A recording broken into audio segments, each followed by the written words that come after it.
Sandali lang, Lolo Isidro. Si Edsel, nandun pa po siya sa kuta ng mga aswang. Hindi ko pwedeng pabayaan ang kapatid ko. Kailangan ko siyang balikan. Balikan natin siya, Lolo. Hindi na maaari, Dante. Hindi ko kaya ang puwersa ng mga aswang na yon. Tumakas na tayo bago pa nila tayo maabutan. Pero Lolo Isidro, hindi ko pwedeng iwanan ang kapatid ko. Nangako ko sa mga magulang namin na poprotektahan ko si Edsel, Lolo. Babalikan ko siya. Edsel, makinig ka sa akin. Alam ko mabigat ito para sa'yo. Pero magpasalamat ka na lamang sa Diyos at nagawa mo makatakas sa kuta ng mga aswang na yon. Hindi maaari, Lolo. Ililigtas natin siya, Lolo. Parang awa mo na. Gamitin mo mutya ng puting ahas. Parang awa mo na, Lolo. Ikinalulungkot ko, Dante. Pero mahina na ang katawan ko.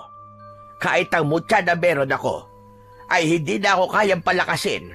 Isa pa, sigurado ako na sa mga oras na ito ay wala na ang kapatid mo. Sa dami ng aswang sa kutang yon. Malamang ay. Anak ng putya, hindi totoo yan. Buhay pa ang kapatid ko. Buhay pa siya. Kung ayon siyang iligtas, ayoko na lang ang magliligtas sa kanya. Tatakbo na sana si Dante, pabalik sa kuta ng mga aswang, nang dumating ang mga kalalakihan sa baryo na may dalang sulo ng apoy. Agad na kinausap ng isa sa mga lalaki, si Lolo Isidro, at narinig ni Dante na parating na ang mga aswang, kaya kailangan na nilang makaalis sa lugar na yon. Dante, tara na! Paparating na mga aswang! Ayoko! Kailangan kong iligtas si Edsel. Ililigtas ko ang kapatid ko! Babalikan ko siya! Inutusan ni Lolo Isidro ang mga kalalakihan na pigilan si Dante sa tangkanyang pagbalik sa kuta ng mga aswang.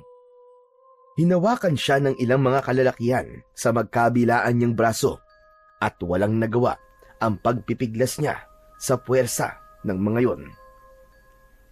Habang umiiyak, ay walang tigil na isinisigaw ni Dante ng paulit-ulit ang pangalan ng kanyang nakababatang kapatid na si Edsel. Halos mabaliw na siya ng sandaling yon habang iniisip na pinagpipiestahan na ng mga gutom na aswang ang katawan ng kanyang kapatid. Nang makalabas na sila ng kagubatan, ay doon na kumalma si Dante. Nakatulala siya habang sumasabay sa paglalakad kay Lolo Isidro at sa mga kalalakihan. Nanginginig pa rin ang katawan ni Dante, hindi dahil sa pagod at takot, kundi dahil sa konsensyang unti-unti siyang kinakain. Pagkarating nila sa kubo ni Lolo Isidro, agad silang pumasok doon. Nangihinang napaupo si Dante habang walang patid ang pagpatak ng kanyang mga luha. Tulala siyang nakatingin sa sahig, habang ang mga kamay niya ay mahigpit na nakatikom. Hindi ko mapapatawad sa sarili ko sa pag-iwan ko kay Edsel sa kuta ng mga aswang na yun. Wala akong kwentang kapatid! Wala akong kwentang kapatid! Sa loob ng isipan ni Dante ay bumalik ang gabi kung saan nakuha sila ng kanyang kapatid ng mga aswang. Gabi noon, sa kabila ng banta ng aswang, ay lumabas pa rin si Dante ng bahay para makipagkita sa babaeng kanyang nililigawan. Hindi niya alam na nakasunod pala sa kanya si Edsel. Nagulat na lamang siya nang marinig niya ang paghingi ng saklolo ng kanyang nakababatang kapatid. Lumingon siya at nakita niyang tinatangay ng mga aswang si Edsel. Sinubukan niyang iligtas ang kapatid niya, pero maging siya ay kinuha na rin ng mga aswang at dinala sa kuta ng mga yon na nasa gitna ng gubat. 2 gabi silang binihag ng mga aswang bago siya nailigtas ni Lolo Isidro at ng mga kalalakihan sa kanilang baryo. Kung hindi sana ako lumabas ng gabing yon, malamang ay hindi kami nakuha ng mga aswang. Kasalanan ko itong lahat. Kasalanan ko! Wala kang kasalanan sa nangyari, Dante. Huwag mo sisihin ang sarili mo, lalo na't hindi mo ginusto nangyaring yon. Hindi ko ginusto, pero iniwanan ko siya sa kuta ng mga aswang, Lolo Isidro. Iniwanan ko siya ron. Anong klaseng kapatid ako? Ngunit hindi mo siya ginustong iwanan, Dante. Sadyang wala lang tayo magagawa para iligtas pa si Edsel. Sana, iniwan niyo na lang din ako dun, Lolo. Sana hinayaan niyo lang ako makasama si Edsel para dalawa kami pinatay ng mga aswang. Mga hayop sila. Mas gugustuhin ko pang mamatay kasama si Edsel kesa mabuhay ako na wala siya.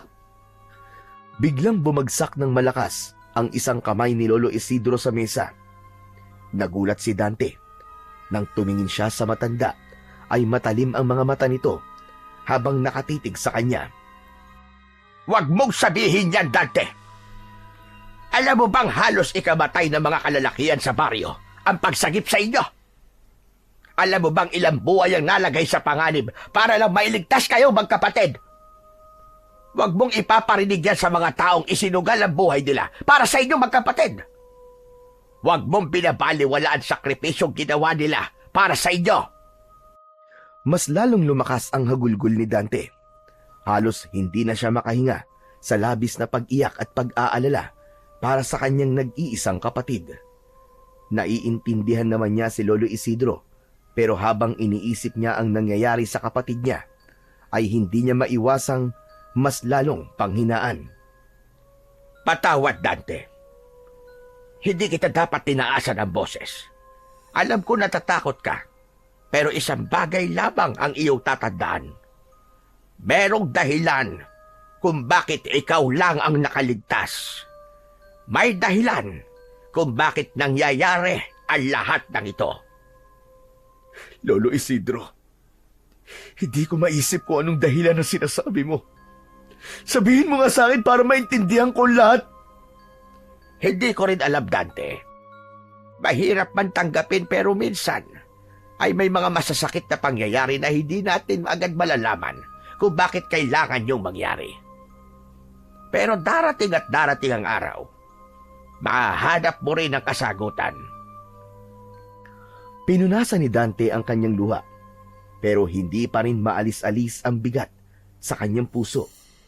Pakiramdam niya ay isa siyang malaking kabiguan sa kanyang mga magulang dahil hindi niya nagawang iligtas ang kanyang nakababatang kapatid mula sa mga aswang na dumukot sa kanila. Matapos na mag-usap ni Dante at Lolo Isidro, ay nagtungo na si Dante sa kwarto nila ni Edsel. Nang humiga siya, ay mas lalo siyang napaiyak sapagkat hindi siya sanay na hindi niya katabi sa higaan na yon ang kanyang kapatid. Mula pa pagkabata, ay si Dante na ang tagapagtanggol ng kanyang kapatid na si Edsel. Noon ay may isang maliit na sakahan ang kanilang ama at ang ina naman nila ay laging abala sa paghahabi ng banig na ibinibenta nito sa palengke. Hindi man marangya ang kanilang buhay, ay sapat naman yon para sa kanila. Hanggang sa dumating ang gabing bumago sa buhay nila. Isang malakihang pag-atake ng mga aswang ang nangyari sa loob ng kanilang baryo. 10 taong gulang pa lamang siya noon, habang si Edsel naman ay 5 taong gulang. Sa pag-ataking yon, ay namatay ang kanilang mga magulang nang dahil sa pagtatanggol sa kanilang magkapatid mula sa mga aswang. Mula noon ay si Lolo Isidro na ang kumupkup sa kanila. Ito na ang tumayong mga magulang nilang magkapatid. Mahina ang katawan ni Edsel at madali itong kapitan ng sakit. Kaya naman, si Dante ang naging tagapagtanggol ng kanyang nakababatang kapatid. Kapag may batang nambubuli kay Edsel dahil sa kapayatan nito, ay hindi nagdadalawang isip si Dante na manuntok, lalo na kapag nakikita niyang pinapaiyak ang kapatid niya. Kaya nang gabing dinukot sila ng mga aswang, ay hindi niya mapatawad ang sarili. Nangako kasi siya sa mga magulang niya na poprotektahan niya palagi si Edsel. Matapos maalala ang lahat ng yon, ay pilit na pumikit si Dante at pilit niyang isinantabi ang sakit na kanyang nararamdaman. Ngunit kahit na anong gawin niya, ay hindi niya matakasan ang katotohanan na iniwan niya ang kapatid niya sa kamay ng mga aswang. Sa nakalipas na 2 araw, ay madalas na walang imik si Dante. Palagi siyang tahimik na nakaupo sa may bintana na parabang hinihintay niya ang pagbabalik ng kanyang kapatid. Hindi niya pa rin matanggap ang sinapit ni Edsel. Kung minsan pa nga, nagigising si Dante sa gitna ng gabi dahil napapanaginipan niya si Edsel na umiiyak at humihingi ng tulong. Maging sa pagkain ay wala siyang gana. Hindi siya makatulog ng mahimbing at sa umaga ay madalas siyang umiiyak sa gitna ng kanyang mga gawain. Kaya naman isang umaga ay hindi na kinaya pa ni Dante. Nagdesisyon siyang magtungo sa kuta ng mga aswang kahit pa alam niyang delikado. Mabilis niyang tinahak ang daan patungo sa gubat. Dumaan siya sa masukal na daan. Nang marating ni Dante ang kuta ng mga aswang, ay napahinto siya. Bumalik sa alaala niya ang unang gabi na dinala sila roon ni Edsel ng mga aswang na dumukot sa kanila. Tahimik ang paligid at nagtaka siya dahil wala siyang nakitang kahit na isang aswang doon. Ang amoy ng dugo at nabubulok na laman ay wala na. Napapitlag si Dante nang marinig ang isang tinig sa kanyang likuran. Mukhang nilisa na nila ang kuta nila dahil nalaman na ng mga tao kung saan sila nagtatago. Malamang niya ay nagtatayo na naman sila ng panibagong kuta. Hindi sumagot si Dante. Bagkus ay mabigat ang mga hakbang na tinungo niya ang kubo kung saan sila ikinulong noon. Sa pagbukas niya ng pinto, ay naramdaman niyang mas bumigat ang dibdib niya. Napasinghap siya nang makita niya ang isang dugoang damit sa sahig. Dinampot niya yon at bumalik sa alaala niya ang takot sa mga mata ni Edsel at ang iyak nito. Mahigpit na hinawakan ni Dante ang damit dahil alam niya na yon ang damit na suot ni Edsel nang dukutin sila ng mga aswang. Patawarin mo ko, Edsel. Patawad kung hindi kita naprotektahan. Patawad kung di kita naisama sa pagtakas ko. Napahagulgol ng pag-iyak si Dante habang yakap-yakap ang dugoang damit ng kanyang kapatid. Alam kong masakit, Dante. Kahit sa akin ay napakasakit na sa ganitong paraan nawala ang apo ko. Pero kailangan na nating tanggapin na wala na siya. Wala na si Edsel, Dante. Patuloy lang ang pag-iyak ni Dante habang hindi pa rin niya matanggap ang katotohanang sinabi ni Lolo Isidro. Maya-maya ay tahimik na naglakad sina Dante at Lolo Isidro pauwi habang yakap niya ang dugoang damit ni Edsel. Nang makarating sila sa bahay, ay dun lang niya binasag ang katahimikan. Lo, baka pwedeng ilibing natin ang damit ni Edsel. Wala naman ang katawan niya eh. Gusto ko may mapupuntahan ako sa tuwing gusto ko siyang alalahanin. Kahit saan ay maaari mo siyang alalahanin, iho. Dahil alam kong habang buhay siyang nasa puso mo. Nasa puso natin. Pero kung ang bagay na yan ang makagagaan sa kalooban mo, ay gagawin natin. Maraming salamat po, Lo. Kumuha ng pala si Lolo Isidro at nagsimulang maghukay sa likod ng bahay. Tahimik lang si Dante habang pinapanood ang kanyang lolo. Hindi niya namalayang muling tumulo ang mga luha niya at bumagsak yon sa damit ni Edsel. Nang sapat na ang lalim ng hukay, ay marahang inilagay ni Dante ang damit doon. Ilang sandali siyang nakatitig sa dugo ang damit at umasa siya na magkakaroon ng himala at bigla na lamang darating si Edsel. Patawad. Patawad, Edsel. Patawad kung hindi kita nailigtas. Alam ko na kung nasan ka man ngayon. Ay masaya ka na dahil kasama mo na si nanay at tatay. Maingat na tinabunan ni Lolo Isidro ang hukay habang nakayuko si Dante. Alam niyang matagal pa bago mawala ang sakit na kanyang nararamdaman.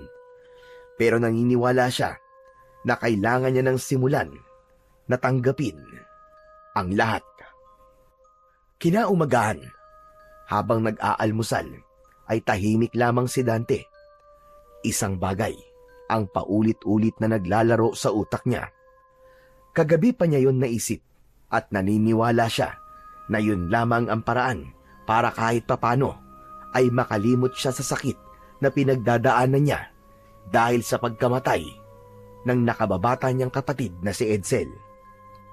Aba, Dante, wala ka na namang ganang kumain. Baka magkasakit ka na sa ginagawa mong yan sa sarili mo. Lo, nakapagdesisyon na po ako kagabi pa.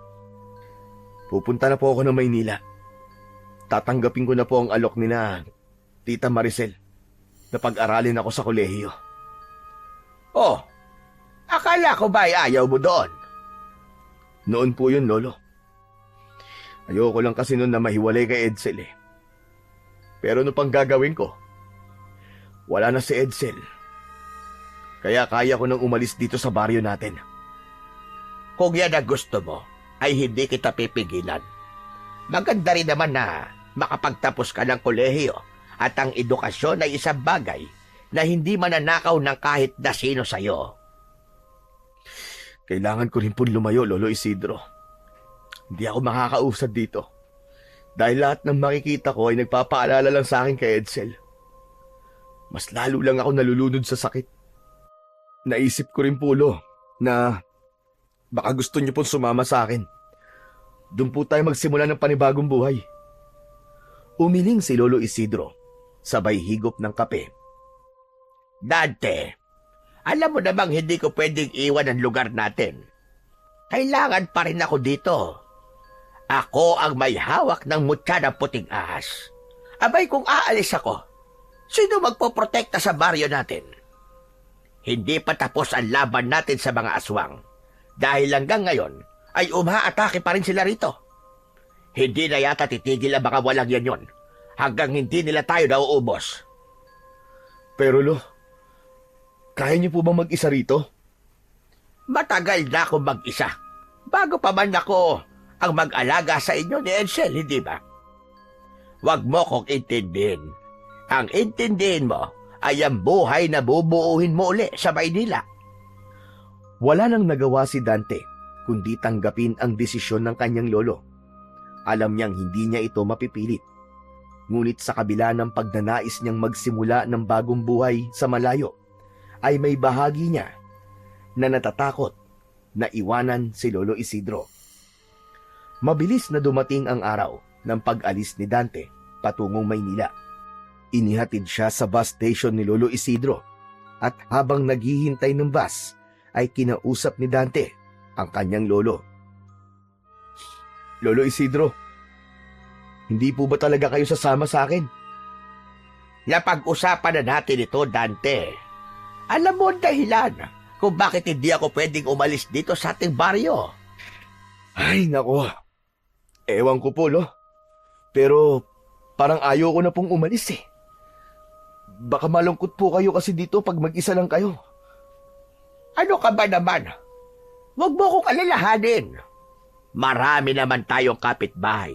Kapag naiinip ako ay pwede akong makipag-untaan sa kanila. O ayan na pala ang bus. Dali na, sumakay ka na para makaalis ka na kagad.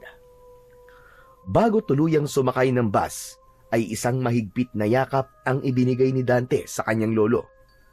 Sa kabila ng pangungulila sa baryo at kay Lolo Isidro, ay iniisip na lang niya ang magandang buhay na naghihintay sa kanya sa Maynila, lalo na kapag nakapagtapos na siya ng pag-aaral sa kolehiyo. Pagdating ni Dante sa Maynila, ay malugod siyang tinanggap ng kanyang tita Maricel at itinuring siya nitong parang sariling anak. Pinili ni Dante na kunin ang kursong civil engineering. Yun ay isa sa mga pangarap niya na matagal niya nang nais abutin, ngunit hindi niya nabigyang pansin dahil sa pag-aalaga sa kanyang kapatid.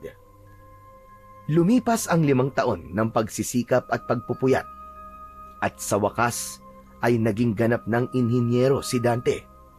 Nakahanap siya ng trabaho sa isang kilalang kumpanya at unti-unti siyang bumuo ng bagong buhay sa lungsod.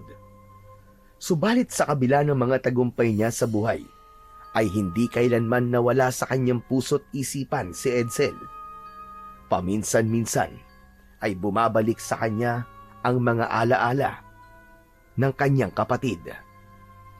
Hanggang sa unang pagkakataon, matapos ang 5 taon, ay nagpasya si Dante na bumalik sa kanilang baryo upang bisitahin si Lolo Isidro. Ang totoo, kung hindi lang dahil kay Lolo Isidro, ay hindi na siya babalik doon dahil natatakot siyang harapin muli ang masasakit na alaalang iniwan niya na roon. Pagbaba ni Dante mula sa sinasakyang tricycle, ay bumungad kagad sa kanya ang baryong minsang naging mundo niya. Marami na rin ang nagbago. May mga bagong tayong bahay at mukhang mas tahimik na ang baryo. Pero sa bawat hakbang niya ay may kirot siyang nararamdaman sa kanyang dibdib. Bawat sulok kasi ng lugar na yon ay nagpapaalala sa kanya ng masasayang sandali na kasama niya pa si Edsel. Mabigat ang hakbang ni Dante habang palapit sa bahay ni Lolo Isidro, hanggang sa nakita niya si Lolo Isidro na abala sa pagdidilig ng mga tanim nitong gulay sa gilid ng bahay. Mas payat na ito ngayon kaysa dati at kita sa kilos nito ang panghihina ng katawan. Hindi na nito namalayan na nakalapit na siya. "Lolo Isidro!" Napahinto ang matanda at dahan-dahang lumingon sa kanya. Napakagat-labi si Dante nang makita ang mukha nito. Kulubot na ang balat nito at kita sa mga mata nito ang pagod at katandaan. Bumaha ang emosyon sa kanyang dibdib. Hindi niya napigilan ang pag-agos ng kanyang luha. Binitiwan niya ang dala niyang bag at parang bata na niyakap niya ang lolo niya. "Patawad po, Lolo. Patawad po dahil 5 taon po akong hindi bumalik dito." Ano ka ba? Ayos lang, Dante. Ang mahalaga ay nagbalik ka. Nandito ka na ulit. Hindi mo alam kung gaano ko kasaya ngayon. Mariin na ipinikit ni Dante ang mga mata. Malakas siyang napahagulgol dahil alam niya sa kanyang sarili na malaki ang pagkukulang niya sa kanyang lolo. Pero nangako siya sa kanyang sarili na dahil kaya na niya, ay ibibigay niya rito ang maginhawang buhay na nararapat para dito. Nang humupa ang emosyon ni Dante, ay pumasok na sila sa loob ng bahay. Iginala ni Dante ang mga mata sa kabuuan ng bahay at napangiti siya dahil walang ipinagbago yon. Sa dati pa rin nakapwesto ang mga gamit. Pakiramdam niya tuloy ay para siyang bumalik sa nakaraan. "Wala pa rin palang nagbago sa bahay niyo, Lolo Isidro. Ganito pa rin po nung umalis ako." Wala talaga akong binago, Apo. Ang gusto ko kasi ay pagbalik mo ganito pa rin ang madadatnan mo. Muling tumingin si Dante sa paligid at hinayaan ang sarili na namnamin ang bawat sulok ng bahay na minsan niyang tinawag na tahanan. Nang naupo si Lolo Isidro sa mahabang upuan, ay tumabi siya sa matanda. Kumusta ka naman, Dante? Ang pag-aaral mo? "Sa awa ng Diyos, Lolo, tapos na po ako mag-aral. Engineer na po ako ngayon at may trabaho na rin po ako sa Maynila. Ito nga po't buti pinayagan. Nag-leave lang po ako na matagal kasi gusto ko pong makasama kayo ng mas matagal." Abay, mainam naman kung ganon. Natupad mo na ang pangarap mo. Apo, napakasaya ko para sa'yo. Dahil alam ko na noon pa man ay pangarap mo na ang maging isang inhinyero. Kaya nga po, Lolo Isidro Akala ko po talaga hindi ko na po matutupad ang pangarap kong yun. Pero ito kahit papaano po, iniisip ko na baka kaya nawala si Edsel kasi para makaalis ako sa baryo natin at matupad ko po ang aking pangarap. At alam ko po na kung nasan man si Edsel ngayon, ay masaya rin po siya para sa akin. Sabi ko naman sa'yo, Dante, mahahanap mo rin ang mga kasagutan kung bakit nangyari ang lahat ng yon sa buhay mo. May mga bagay na masakit, pero kailangan mangyari. Kasi yon ang nakatakdang mangyari. Wala tayong kontrol sa kung ano ang plano ng Panginoon para sa atin. Dahan-dahang tumango si Dante. Kahit masakit ang pagkawala ni Edsel, gusto niyang maniwala na may dahilan ang lahat. Ngumiti siya ng bahagya kahit may lungkot pa rin sa mga mata niya. Hinagabihan ay may ngiti sa labi na dumulog sa pagkainan si Dante nang makita niya ang nilutong ulam ng kanyang lolo Isidro. Ang ulam ay adobong manok na may kasamang nilagang itlog.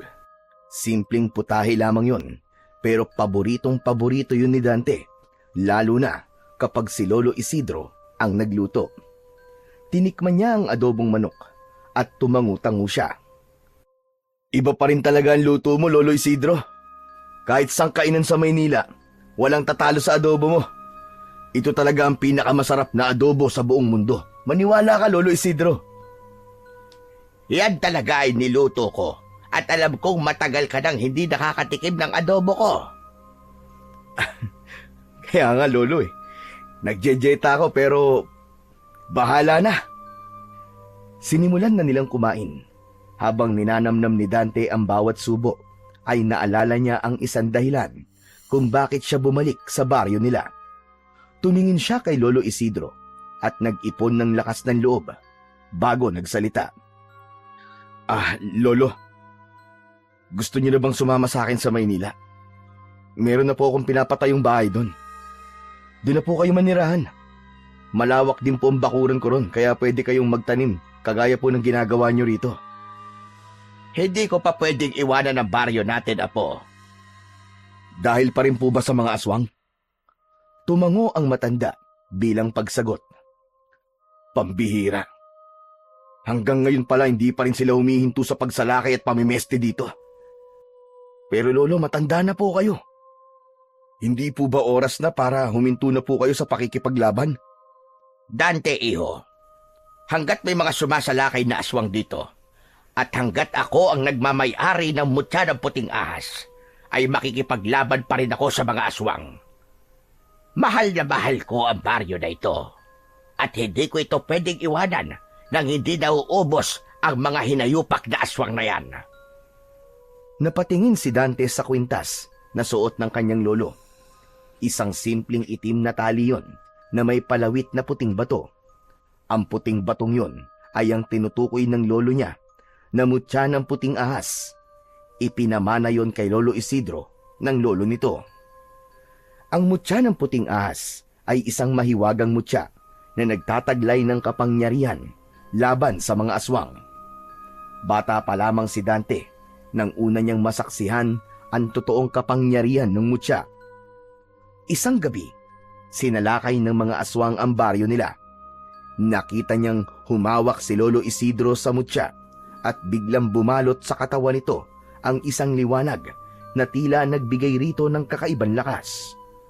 Maraming aswang na napatay noon si Lolo Isidro at simula ng gabing yon ay naniwala na siya sa taglay na kapangyarihan ng mutya. Nang sumunod na araw ay maagang nagising si Dante. Madilim-dilim pa ang paligid nang bumangon siya mula sa kanyang higaan at lumabas ng bahay. Agad niyang nakita si Lolo Isidro sa labas na abala sa pagpapakulo ng tubig sa isang lumang kalan na gawa sa bato. Nang makita siya ng matanda, ay ngumiti ito. Aba, ang aga mo naman yatang magising, Dante. Magandang umaga po. Sanay na po kasi ako magising ng ganitong oras eh. Oo nga pala, Lolo Isidro. Magja-jogging lang po ako sandali O sige, pero bumalik ka kagad para sabay tayo mag-almusal. Ngumiti si Dante bago tumalikod at nagsimulang tumakbo palabas ng bakuran. Ramdam niya ang sariwang simoy ng hangin habang nagja-jogging siya. Bawat lugar na kanyang nadadaanan ay may mga alaalang bumabalik sa kanyang isipan. Walang direksyon ang kanyang ginawang pagtakbo at hinayaan lang niyang dalhin siya ng kanyang mga paa sa kung saan hanggang sa napadpad siya sa dulong bahagi ng baryo. Napahinto si Dante nang makita niya roon ang nakatayong isang napakalaking bahay. Malamansyon ang estruktura noon na hindi pangkaraniwan sa kanilang baryo. Napapalibutan yon ng mataas na pader at ang gate ay yari sa magandang uri ng bakal. Hindi siya makapaniwala na may nakapagtayo ng ganong uri ng bahay sa baryo nila. Napabuntong hininga si Dante bago tumalikod at nagsimulang tumakbo pabalik sa bahay ni Lolo Isidro. Hindi niya maalis sa isip ang malaking bahay na kanyang nakita. Sa kanyang pagtakbo ay hindi nakaligtas sa mga mata niya ang mga ligaw na bulaklak sa tabi ng daan. Kulay bughaw ang bulaklak at meron yung kakaibang taglay na ganda. Huminto si Dante at pumitas siya ng ilan sa mga bulaklak. Saka siya muling nagjogging pabalik sa bahay ni Lolo Isidro. Pagdating sa bahay ay nagtungo siya sa likod ng bahay. Tumayo siya sa harapan ng bahagi ng lupa roon kung saan nila ibinaon noon ang dugoang damit ng nakababata niyang kapatid na si Edsel. Marahan niyang inilapag ang bulaklak sa ibabaw ng lupa. Napayuko siya at hindi niya na napigilan pa ang pagpatak ng kanyang mga luha. Edsel, kapatid ko. Kumusta ka na? 5 taon na pala lumipas simula nung nawala ka. Ang tagal na, tol.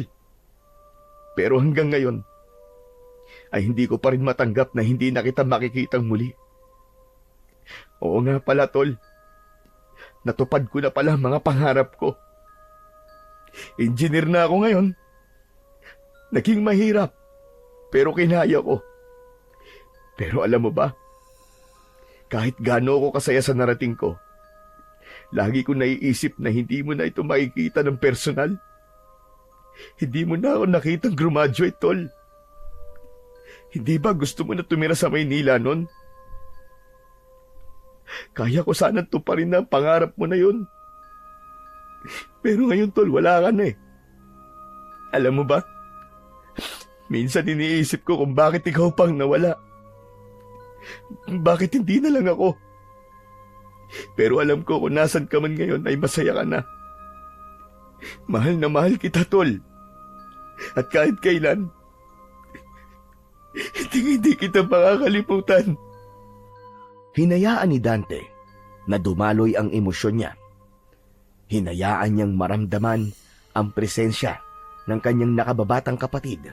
Kahit pa sa kanyang isip at alaala lang ito nananatili. Sandali pa siyang tumigil sa kanyang kinatatayuan bago siya nagdesisyon na umalis upang pumasok na sa bahay ni Lolo Isidro. Sa pagpasok ni Dante sa bahay ay naamoy niya kagad ang pritong tuyo at sinangag na kanin. Nakita niya si Lolo Isidro na naghahain na ng almusal sa pagkainan, kaya lumapit na siya rito. Oh, Dante, sakto ang dating mo. Kakain na tayo. Halika na't maupo ka na rito. Aba, sandali lang, ha?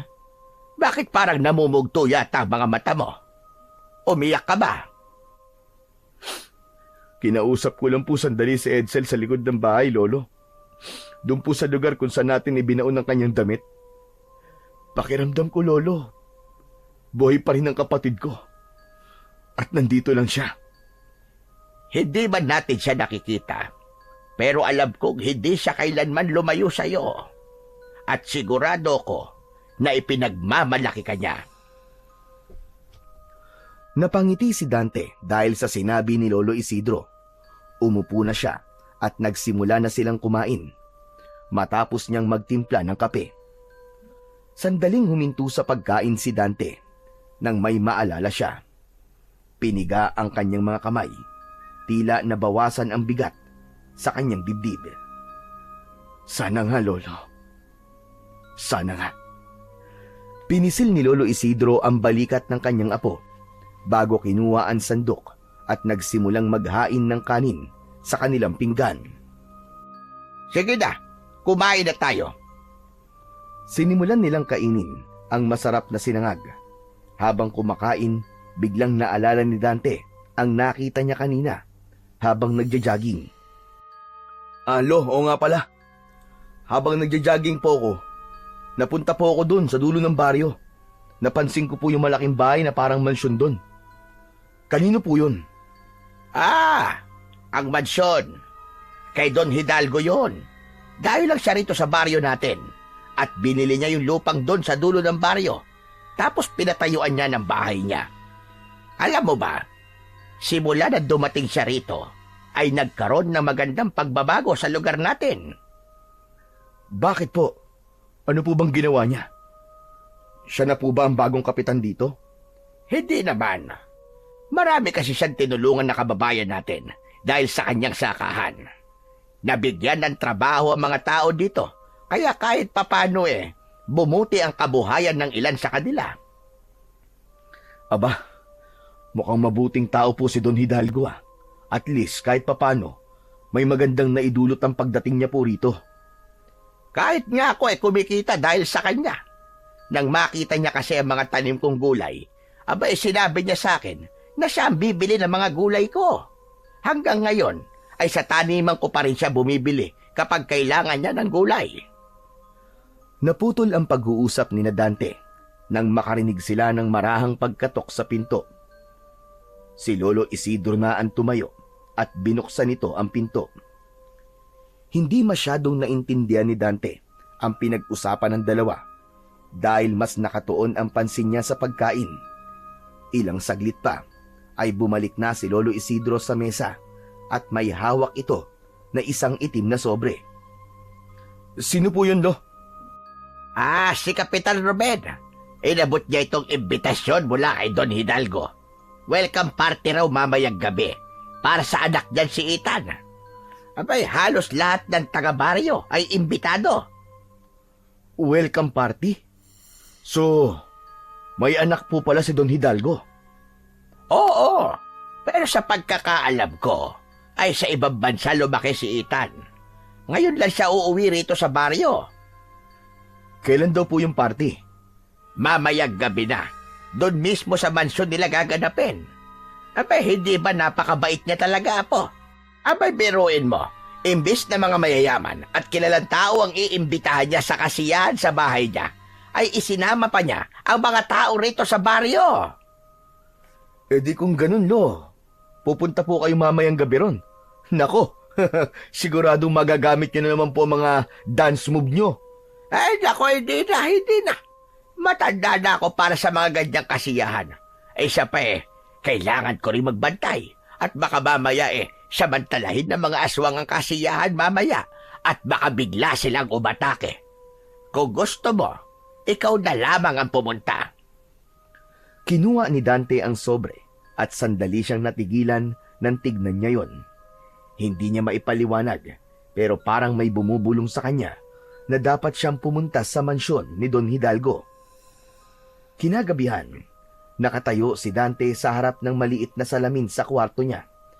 Nakasuot siya ng puti na polo at isinara niya ang mga botones nun. Ang pang-ibaba niya naman ay itim na pantalon at isang sapatos na puti. Maya-maya ay lumabas na siya ng kwarto at nakita niya si Lolo Isidro na nakaupo sa lumang upuan nito habang humihigop ng mainit na salabat.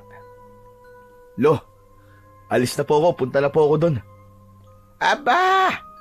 Isputing na sputing, ayos ang forma mo Para kang pupunta sa binyagan. Ano ka ba, Lo? Party po ang pupuntahan ko, hindi binyag. Nagbibiro lang naman ako. Siya, sige na. Pero wag mong kalilimutan ang pinaka-importante sa lahat, Mag-Sharon ka. Ha? Ano pong mag-Sharon? Pambihira na ito. Ilang taon kang tumira sa Maynila pero hindi mo alam ang mag-Sharon. Di magbalot ka ng pagkain doon sa party at uwian mo ako. Yun lang pala, Lolo Ayos Mag-Sharon Sige po, ako pong bahala doon. Ipag-Sharon po kita mamaya. Matapos yun, ay lumabas na si Dante ng bahay at naglakad na patungo sa mansyon ni Don Hidalgo. Habang palapit siya roon, ay dinig na dinig niya ang malakas na tugtugan mula roon. Pagkarating niya sa harapan ng malaking gate ng mansyon, nakita niya ang isang gwardya. Iniabot niya rito ang itim na sobre at saka siya nito hinayaang makapasok. Nang makapasok na si Dante sa malawak na bakuran ng mansyon, ay nakita niya kung gaano kaingrande ang welcome party na yon para sa anak ni Don Hidalgo. Maganda ang pagkakaayos ng mga lamesa at upuan. Meron din doon 2 mahahabang lamesa na puno ng masasarap na pagkain. Sa unahan naman ay may isang maliit na entablado. Hindi nagtagal ay isang lalaking nasa 50 na ang edad ang lumabas mula sa loob ng mansyon. Nakasuot ito ng isang magarang Amerikana na kulay navy blue na may gintong embroidery sa mga gilid. May manipis itong bigote at ang buhok nito ay maayos na naka-brush up. Kinuha ng lalaki ang mikropono at humarap sa mga bisita matapos nitong umakyat sa stage. Magandang gabi sa inyong lahat. Para sa mga hindi nakakakilala sa akin, hayaan nyo na magpakilala ako sa inyo. Ako po, si Don Hidalgo Enriquez. Maraming salamat sa inyong pagpunta sa gabing ito. Ang okasyong ito ay hindi lang isang simpleng salo-salo, kundi isang espesyal na pagtitipon para sa pagbabalik ng aking nag-iisang anak na si Ethan. Nagpalakpakan ang mga tao, kaya nakipalakpak na rin si Dante. Habang nakatingin siya kay Don Hidalgo, ay hindi niya maintindihan kung bakit may kakaiba siyang naramdaman. Mabigat ang presensya ni Don Hidalgo para sa kanya, kahit pa hindi naaalis ang matamis na ngiti nito sa mga labi. Hindi ko na kayo bibitinin pa. Ang dahilan ng pagtitipong ito ay upang ipakilala ko sa inyo ang nag-iisang anak ko, si Ethan. Lumingon si Don Hidalgo patungo sa malaking pintuan ng mansyon. Bumukas ang malaking pinto at lumabas mula roon ang isang binata. Naglakad yon patungo sa entablado. Ang tindig nito ay matikas. Nakasuot ito ng isang puting long sleeve na nakatupi ang manggas, itim na slacks at itim na sapatos. Nanlaki ang mga mata ni Dante. Hindi siya makapaniwala nang makita niya si Ethan. Bumilis ang tibok ng puso niya dahil kamukhang-kamukha ni Edsel si Ethan. Kahit ang paraan ng mga galaw nito at ang ekspresyon ng muka ay eksaktong kagaya sa kanyang nakababatang kapatid. Ang pagkakaiba lamang ay nagmukhang mas mature na ito. Inabot ni Don Hidalgo ang mikropono kay Ethan. Magandang gabi po sa inyong lahat. Ako po si Ethan Enriquez. Masaya po akong makilala kayo at makasama ngayong gabi. Bagamat lumaki po ako sa ibang bansa, nais ko po maging bahagi ng lugar na ito. Maraming salamat po sa inyo. Nagpalakpakan ang mga tao, ngunit para kay Dante ay wala siyang naririnig kundi ang boses ni Ethan. Pagkababa ni Ethan mula sa entablado ay hindi na nakapagpigil si Dante. Agad siyang sumugod palapit dito at niyakap niya ito ng mahigpit. Nagulat siya nang malakas siyang itulak ni Ethan palayo. Halata sa mukha nito ang pagtataka at inis. Nawalan siya ng balanse at napaupo siya sa lupa. Sino ka? At bakit mo ako niyayakap ng basta-basta, ha? Tumayo si Dante habang hindi niya inaalis ang tingin kay Ethan. Edsel, hindi mo ba ako kilala? Ako to, ang Kuya Dante mo. Pasensya na, pero hindi kita kilala. Ngayon lang kita nakita eh. Ikaw si Edsel, sigurado ako. Hindi ako maaaring magkamali. Magkapatid tayo. Edsel, Diyos ko, hindi ako makapaniwala na buhay ka. Paano ka nakaligtas sa mga aswang? Sorry pero hindi ko alam ang sinasabi mo. Tigilan mo ang pagtawag sa akin ng Edsel dahil hindi Edsel ang pangalan ko. Papa, sino ba ang taong to? Bakit nanggugulo to sa welcome party ko? Magsasalita pa sana si Dante upang ipaliwanag ang lahat, pero lumapit doon si Don Hidalgo at tinapik siya sa balikat. Iho, mukhang nagkakamali ka. Hindi Edsel ang pangalan ng anak ko. Ethan. Ethan ang pangalan niya. Hindi. Alam ko siya si Edsel. Alam ko siya kapatid ko. Alam ko ang itsura ng kapatid ko. Kung hindi siya si Edsel, abay bakit kamukhang kamukha niya ang kapatid ko? May nararamdaman akong lukso ng dugo sa kanya. Napatingin ang ilang bisita sa kanila at ang iba naman ay nagbulungan pa. Pinilit lumapit ni Dante kay Ethan, ngunit agad siyang hinarangan ng dalawang matitipunong security guard. Edsel! Maniwala ka, ako to! Ako Kuya Dante mo, Edsel! Palabasin niyo na nga yan dito. Gumagawa lang ng gulo yan eh. Mahigpit na hinawakan si Dante sa magkabila ang braso ng dalawang security guard. Ano ba? Bitiwan niyo ako! Edsel, pakinggan mo ako! Kuya mo ako! Bakit hindi mo ako maalala? Nagpumigla si Dante at pilit niyang nilabanan ang mahigpit na paghawak ng mga gwardya, pero wala siyang nagawa. Wala man lang emosyon sa mukha ni Ethan habang pinagmamasdan niya ito na inilalayo rito ng mga tauhan ni Don Hidalgo. Patuloy na isinisigaw ni Dante ang pangalan ng kanyang kapatid habang hinihila siya ng mga gwardya papalayo. Nang tuluyan siyang mailabas sa gate, ay agad na isinarado ng isang gwardya ang gate. Naiwang nakatayo si Dante sa labas ng mansyon. Habol niya ang kanyang paghinga at nangangatog ang buo niyang katawan. Mula sa labas ng gate ay tinanaw niya si Ethan na bumalik na sa loob ng mansyon. Mabigat ang bawat hakbang ni Dante habang naglalakad siya pabalik sa bahay ni Lolo Isidro. Bagsak ang kanyang balikat at nakayuko siya na para bang pinagbagsakan siya ng langit at lupa.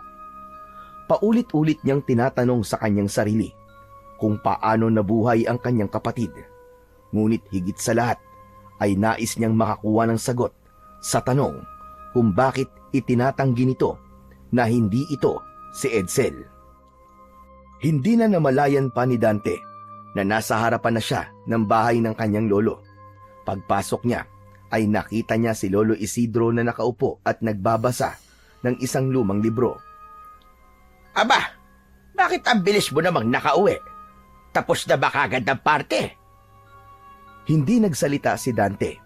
Sa halip, tahimik siyang naupo sa tabi ni Lolo Isidro para siyang wala sa sarili. Ano bang nangyayari sa'yo? Sandali, nakapagsarod ka ba, Apo? Lolo, si Edsel, nasa party siya. Ano ka ba? Ay sus Mariosep, si Edsel! Imposibleng naroon si Edsel, Dante. Nakalimutan mo na yatang matagal nang patay ang kapatid mo. Hindi, Lolo. Yung anak ni Don Hidalgo na si Ethan. Si Edsel yun. Kamukhang kamukha niya ang kapatid ko. Dante, alam kong mahirap pa rin tanggapin ang pagkawala ni Edsel. Pero hindi mo maaaring ipilit na buhay pa siya dahil lang sa nakita mo may kamukha siya. Isa pa, normal lang na may kamukha ang isang tao.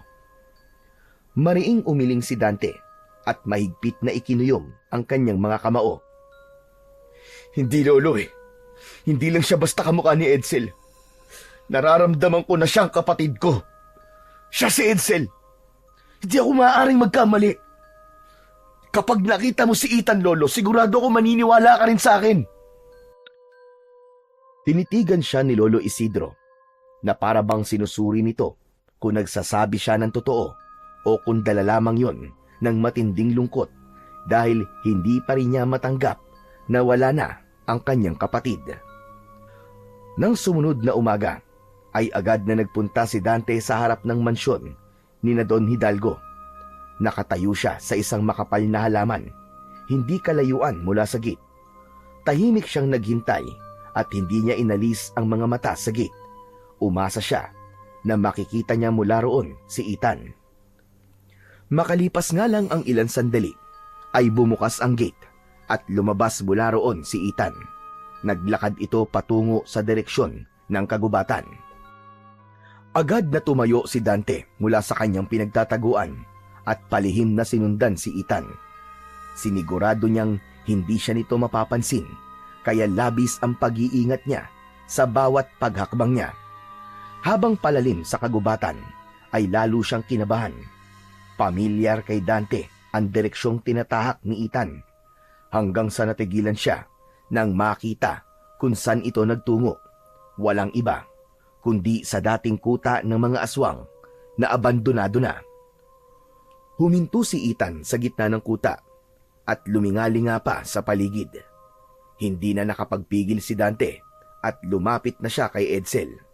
Tinawag niya ito at may inis sa muka na lumingon ito sa kanya. Ikaw na naman? Anong ginagawa mo rito? Sinundan mo ba ako hanggang dito? Ngayon ay sigurado na ako na ikaw nga talaga si Edsel. Alam mo kung anong lugar na ito, di ba? Kaya ka nandito ay dahil ito ang lugar kung saan tayo dinala ng mga aswang 5 taon nang nakararaan. Hindi ko alam ang sinasabi mo. Tumigil ka na sa ilusyon mo, magkapatid tayo. Wala akong kapatid. Ako lang ang nag-iisang anak ng papa ko. Naglakad-lakad lang ako, kaya napadpad ako sa lugar na ito. Bakit ba itinatanggi mo na ikaw si Edsel? Galit ka ba sa akin? Dahil ako lang nailigtas ni Lolo Isidro nun. Mariing hinawakan ni Dante ang magkabilaang balikat ni Ethan at matiim niya itong tinignan ng diretso sa mata. Nakita niya ang bahagyang panginginig ng labi ni Ethan. Nagulat si Dante nang bigla siyang itulak ni Ethan ng malakas. Napaatras siya ng ilang hakbang. Tumalikod si Ethan at mabilis na naglakad palayo. Pero hindi agad sumuko si Dante. Agad niyang hinabol si Ethan at muli niya itong hinawakan sa balikat. Mabilis na humarap si Ethan at malakas siya nitong sinuntok sa muka. Napapikit si Dante sa lakas ng suntok ni Ethan. Nawalan siya ng panimbang at napaupo siya sa lupa. Kapag hindi mo ako tinantanan, pulis na ang makakaharap mo. Huwag mo akong subukan. Kayang-kaya kitang ipakulong. Lalo na't hindi naman kita kaano-ano. Muling tumalikod si Ethan at malalaki ang mga hakbang na naglakad palayo kay Dante.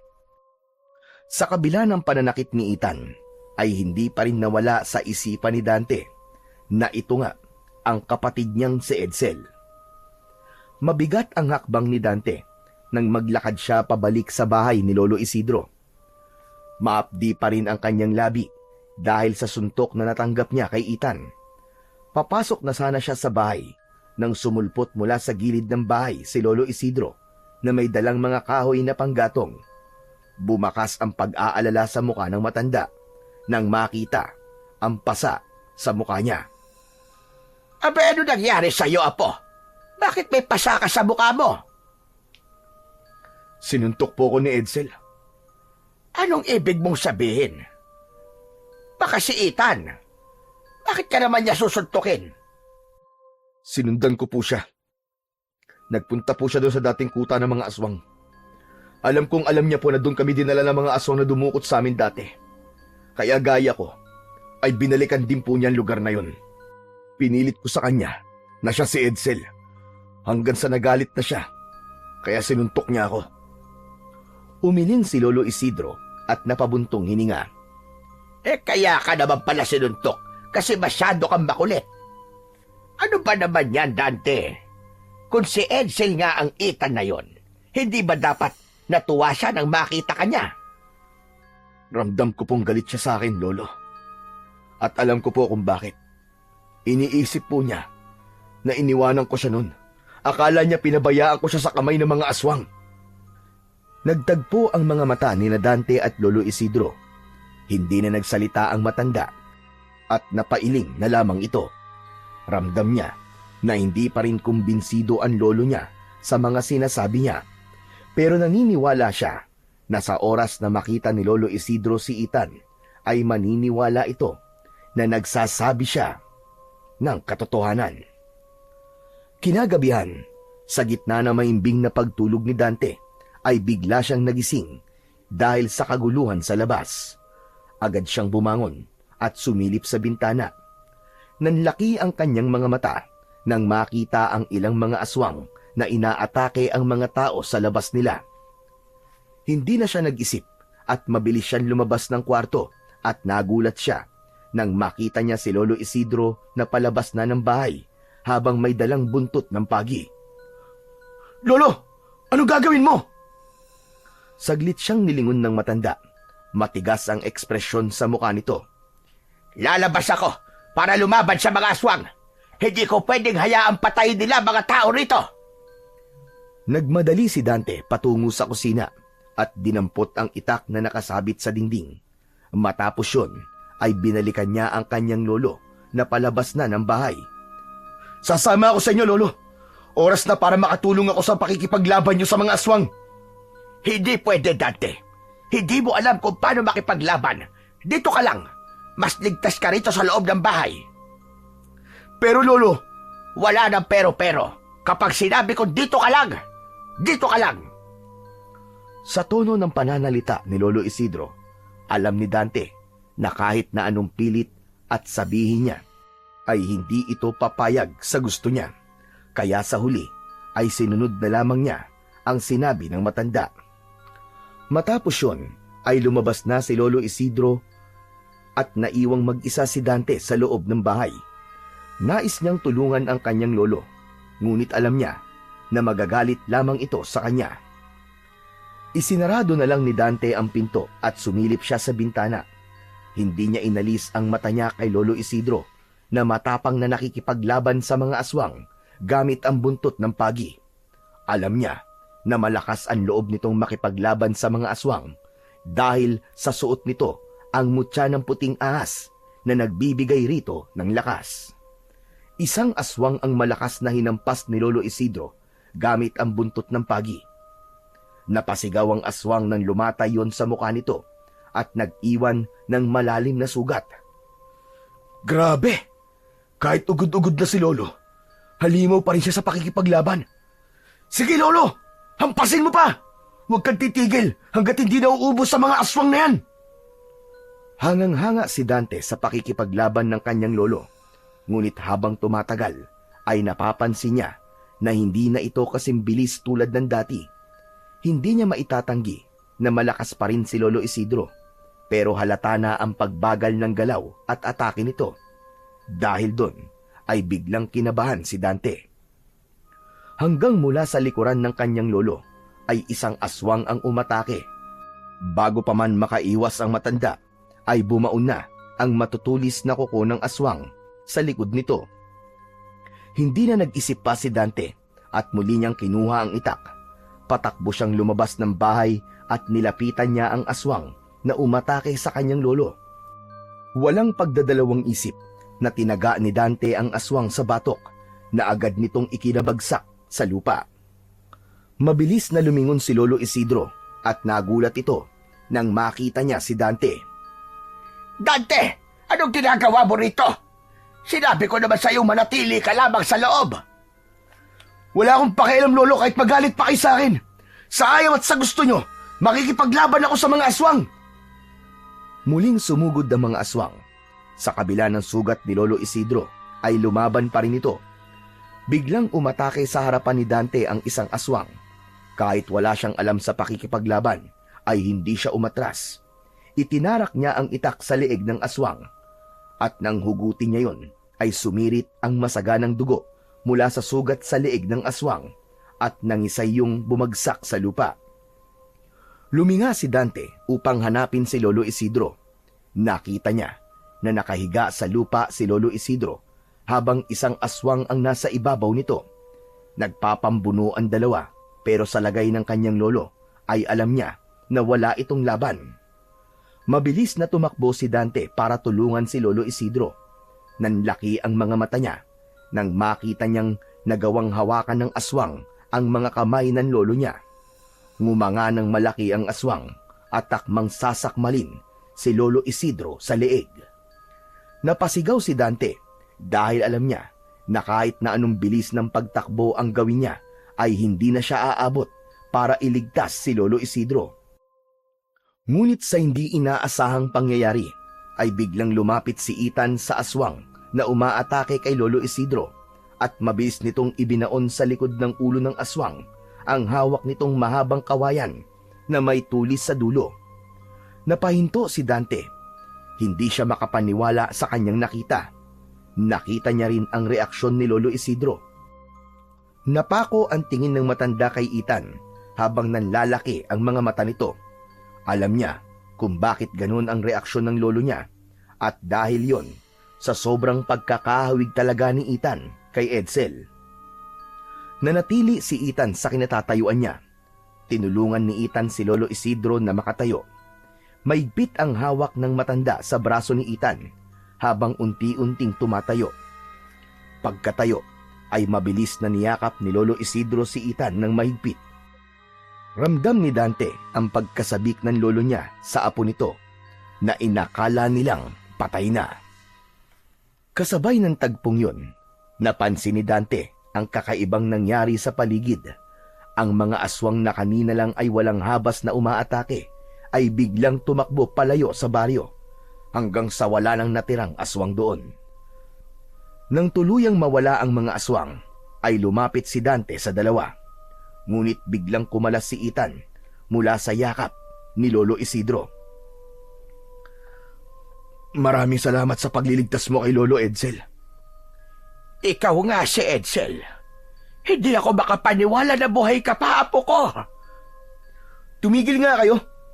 Hindi ako sabi si Edsel eh. At huwag niyo nang ipilit pa ang isang bagay na walang katotohanan. Matalim ang tingin ni Ethan sa kanilang dalawa bago ito tumalikod at mabilis na naglakad palayo. Edsel! Edsel, apo, sandali lang! Bumalik ka rito! Akmang hahakbang si Lolo Isidro para sundan si Ethel, pero agad itong pinigilan ni Dante. Maigpit ang kapit niya sa braso ng matanda. Pilit itong pinipigilan. Lolo, hayaan niyo na siya. Sinubukan ko na rin siyang kausapin pero patuloy lang niyang itinatanggi na siya nga si Edsel. Matagal pang nakatitig si Lolo Isidro sa papalayong si Ethan hanggang sa tuluyan na itong nawala sa paningin nila. Matapos yun ay inalalayan ni Dante si Lolo Isidro pabalik sa loob ng bahay. Pagkatapos nila ay pinaupo niya ang kanyang lolo at mabilis siyang kumuha ng bote ng alkohol, malinis na tela at benda mula sa isang lumang kahon na ginagamit nila bilang pangunang lunas. Maingat na hinubad ni Dante ang dugo ang damit ng kanyang lolo. Pumesto siya sa likod nito at kahit paano ay nagpasalamat siya sa Diyos dahil hindi ganun kalalim ang sugat nito sa likod. Napakislot si Lolo Isidro nang buhusan ni Dante ng alkohol ang sugat nito pero hindi ito umangal. Alam niya na sanay na ito sa mga ganong sugat dahil sa tagal na nitong nakikipaglaban sa mga aswang. Pabihira. Totoo nga ang sinabi mo, Dante. Ang anak ni Don Hidalgo ay walang iba kundi si Edsel. Ang nakapagtataka lang ay bakit hindi niya tayo kilala. Ramdam kong kilala niya tayo, Lolo. Pero nagpapanggap lamang siya na hindi. Ang hinala ko ay galit siya sa akin. Ang iniisip siguro niya ay iniwan ko siya nun. Akala niya ay sarili ko lang ang isinalba ko, pero ang totoo ay gusto ko siyang balikan nun para iligtas din sa mga aswang. Nagpatuloy si Dante sa paglilinis sa sugat ni Lolo Isidro. Hindi niya napigilan ang maluwa dahil sa loob ng 5 taon ay inisip niyang patay na si Edsel at bilang kapatid nito ay masakit sa kanya na muli nga silang nagkita pero galit naman ito sa kanya. Kailangan ko siyang mapaamin, Lolo. Kailangan ko siyang makausap para maipaliwanag ko sa kanya ang lahat. Pero ang ipinagtataka ko ay kung paano siya nakaligtas nun sa mga aswang. Hindi na nagsalita pa si Lolo Isidro, pero alam ni Dante na malalim ang iniisip nito. Makalipas ang ilang sandali, ay natapos na ni Dante ang paglilinis sa sugat ng lolo niya. Nalagyan na rin niya yon ng benda. Kumuha siya ng malinis na damit at inabot niya yon kay Lolo Isidro. Umupo si Dante sa harapan ng lolo niya at nagtama ang mga mata nila. Pero kahit itinatanggi tayo ni Edsel, ay masaya pa rin ako na buhay siya, Dante. Masaya ako na napunta siya kay Don Hidalgo dahil alam ko sa nakalipas na 5 taon ay naging maganda at komportable ang buhay niya. Pero Dante, apo, gawin mo ang lahat para maibalik sa atin si Edsel. Pangako, Lolo. Gagawin ko ang lahat. Ang kailangan lang talaga ay makausap ko siya. Naniniwala ako na makikinig at makikinig pa rin siya sa akin. Alam ko na mahal niya pa rin tayo, Lolo. Habang nakatingin si Dante sa matanda, ay may awang humaplos sa puso niya. Sa kabila ng edad ni Lolo Isidro, ay patuloy pa rin itong lumalaban. Pilit pa rin nitong ginagampanan ang tungkulin na sana ay matagal na nitong iniwanan. Hinawakan niya ang magaspang na kamay ng matanda at masuyo itong pinisil. Lolo Isidro, kanina ho habang nakikipaglaban ka, ay nakita ko na hindi ka nakasimbilis ng dati sa pag-atake. Ano bang magagawa ko, apo? Matanda na ako, Dante. Hindi na ako kayang pabilisin ng mutya ng puting ahas. Kaya nga po, Lolo. Kaya oras na po siguro para magpahinga ka na sa pakikipaglaban mo. Umiling si Lolo Isidro at mapait na ngumiti. Wala akong kilalang tatanggap ng mutya, Dante. Mabigat ang responsibilidad na dala nito. At alam mo yon. Ako, Lolo, ipagkatiwala mo sa akin. Ibigay mo sa akin ang mutya ng puting ahas. Hayaan mong ako na makipaglaban sa mga aswang. Aba, hindi maaari. Hindi ko ilalagay sa panganib ang buhay mo, apo. At hindi mo ba narinig? Mabigat ang responsibilidad na dala ng mutyang ito. Hindi ito para kaning mainit na kapag napaso ka ay pwede mong iluwa. Pero hindi ko niluluwa ang mainit na kanin, Lolo. Kahit napapaso ko, ay nilulunok ko pa rin yun. Ganun ang gagawin ko kapag napunta sa akin ang mutya ng puting ahas. Kahit mahirapan ako, ay hindi ko ito bibitiwan gaya ng ginawa nyo. Lolo, hindi ko hahayaang patuloy mong ipagsapalaran ng buhay mo, lalo na't alam kong hindi mo na kayang lumaban, kahit pa nasa iyong mutya. Hindi agad nakasagot si Lolo Isidro. Ramdam ni Dante na hindi nito inasahan ang mga salitang yon mula sa kanya. Ilang beses itong napabuntong hininga at halatang pinag-iisipan nito ang mga sinabi niya. Hindi ko hahayaang mapunta sa kung sino lang ang mutya, Lolo. Kung ibibigay mo to sa akin, ipapangako kong pangangalagaan ko ito. Ipagpapatuloy kong tungkulin mo sa baryong ito. Pinapangako ko yan. Apo, kung desidido ka talaga sa bagay na yan, sige, pumapayag na ako. Sa tingin ko ay tama ka. Mas lalo lamang mapapahamak ang baryo natin kung kagaya ko ang hahawak ng mutya ng puting ahas. Tama ka. Oras na siguro para magkaroon ng bagong tagapagtanggol ang baryo natin laban sa mga aswang. Napangiti si Dante sa sinabi ni Lolo Isidro. Ngunit sa likod ng ngiting yon ay alam niyang isang mabigat na tungkulin ang tinanggap niya. Alam niyang hindi na magiging katulad ng dati ang buhay niya, pero wala na siyang pakialam. Ang mahalaga ay makakapagpahinga na si Lolo Isidro sa pakikipaglaban sa mga aswang. Isang gabi na bilog ang buwan ay nagtungo sina Dante at Lolo Isidro sa likod ng bahay upang gawin ang ritual ng pagpapasa ng mutya ng puting ahas.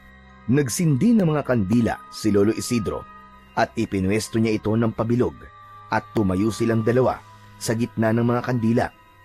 May hawak si Lolo Isidro ng isang mangkok na may lamang pinaghalong langis at dugo ng ahas. Dante, apo, bago natin simulan ang ritual, kailangan mong maunawaan ang bigat ng desisyong ito. Kapag hindi ka tinanggap ng mutya, maaaring manganib ang buhay mo. At kung hindi kayanin ng katawan mo ang kapangyarihan nito, ay may posibilidad na ikaw mismo ang magiging biktima ng lakas na dala nito. Opo, Naiintindihan ko po, Lolo Isidro. Ang mutya ng puting ahas ay hindi lang basta nagbibigay ng lakas at bilis. Ibinibigay rin ito ang kakayahan ng isang ahas. Patatalasin ito yung paningin at pandinig. Huwag mo rin kalilimutan na hanggat nasa iyo ang mutya, ay hindi mo na mababawi ang normal mong buhay. Hindi kita tinatakot, bagkus ito ay isang paalaala at babala. Ngayon, handa ka naman tanggapin ang mutya ng puting ahas at ang responsibilidad na kalakip nito. Opo, Lolo Isidro. Buong puso ko pong tinatanggap ang mutya ng puting ahas at ang responsibilidad na dala nito. Dinasalan na ni Lolo Isidro ang mangkok na naglalaman ng pinaghalong langis at dugo ng ahas. Matapos yun, ay inilubog nito roon ang hintuturo nito gamit ang langis at dugo ng ahas. At may isinulat itong mga simbolo sa noo ni Dante gamit ang hintuturo nito. Muli itong umusal ng mga dasal. Sa pagkakataon na yon, ay nagsimulang lumakas ang ihip ng hangin sa paligid nila. Ang apoy sa mga kandila ay gumalaw na parabang nagsasayaw ang mga yon. Ibinaba ni Lolo Isidro sa lupa ang mangkok at hinubad nito ang mutya ng puting ahas. Ipinagkakatiwala ko na sa iyo ang mutya ng puting ahas, Dante. Simula ngayon, ikaw na ang tagapangalaga nito. Maingat na isinuot ni Lolo Isidro ang mutya sa leeg ni Dante. Matapos yun, ay isang matinding enerhiya ang dumaloy sa katawan ni Dante. Nanlaki ang mga mata niya nang maramdaman niya ang mainit na paggapang ng enerhiya sa kanyang mga ugat. Napahawak siya sa kanyang dibdib habang nilulukob ng matinding kirot ang buong katawan niya. Parang may nagbabagang apoy na pumapasok sa bawat himaymay ng kanyang mga laman. Napaluhod siya sa lupa habang pilit na kinukontrol ang lakas ng mutya. Dante, labanan mo! Ikaw ang dapat na kumontrol sa mutya at hindi ikaw ang dapat niyang kontrolin. Mariin na naikuyom ni Dante ang kanyang mga kamay habang pilit niyang kinokontrol ang kapangyarihang nagwawala sa loob niya. Pakiramdam niya ay sasabog ang kanyang katawan. Ilang sandali pa ay unti-unting humupa ang matinding enerhiya na nagwawala sa loob ng kanyang katawan. Nagsimulang bumalik sa normal ang kanyang paghinga at ang tibok ng kanyang puso. Maya-maya ay pawisang tumayo si Dante. Ngumiti si Lolo Isidro at bakas sa mukha nito ang labis na tuwa. Tinanggap ka ng mutya ng puting ahas, Dante. Tinanggap ka. Simula ngayon, isa ka ng tunay na mandirigma laban sa mga aswang. Huwag mong kalilimutan na ang kapangyarihan mo ay hindi lamang para sa sarili mo. Ito ay isang tungkulin, isang sakripisyo. Gamitin mo ito para sa kabutihan. Opo, Lolo. Maraming salamat po sa tiwala na ipinagkaloob sa akin ng mutya. At sa ilalim ng liwanag ng bilog na buwan, ay isang bagong tagapangalaga ng mutya ng puting ahas ang isinilang. Habang ramdam ni Dante ang bagong lakas na taglay niya, ay ibinulong niya sa sarili na gagawin niya ang lahat para matapos na ang pag-aasik ng takot at lagim ng mga aswang sa kanilang baryo. Sa mga sumunod na pag-atake ng mga aswang sa kanilang baryo, ay si Dante na mismo ang humaharap sa mga yon, gamit ang isang matalim na itak at ang kapangyarihang hatid ng mutya ng puting ahas, ay hinarap niya ang mga aswang. At lahat ng pag-atake sa baryo nila ay nagtagumpay siya na itaboy ang mga aswang dahil sa natakot ang mga yon sa kanya. Dahil doon ay mabilis siyang nakilala sa buong baryo bilang bagong tagapagtanggol at isang mandirigma na kayang puksain ang mga aswang. Ngunit sa kabila ng pagkilala na natanggap ni Dante, ay nanatili ang bigat sa dibdib niya. Hindi niya magawang maging lubusang masaya dahil hindi pa rin niya nakakausap si Edsel at hindi pa rin niya ito nagagawang ibalik sa pamilya nila. Isang gabi, habang naghahapunan, ay walang ibang laman ang isip ni Dante, kundi ang kanyang kapatid. Sa gitna ng pananahimik niya, ay biglang nagsalita si Lolo Isidro. Dante, iho, masaya ako na ikaw ang naging bagong tagapangalaga ng mutya ng puting ahas. Nakikita ko kung paano mo ginagampanan ng buong puso at maayos ang tungkulin mo. Maraming salamat po, Lolo. Salamat po at nagtiwala kayo sa akin. Malaking tulong din po ang ginagawa natin pagsasanay araw-araw. Pero paano na ang buhay mo sa Maynila, Apo? Balak mo pa bang bumalik doon?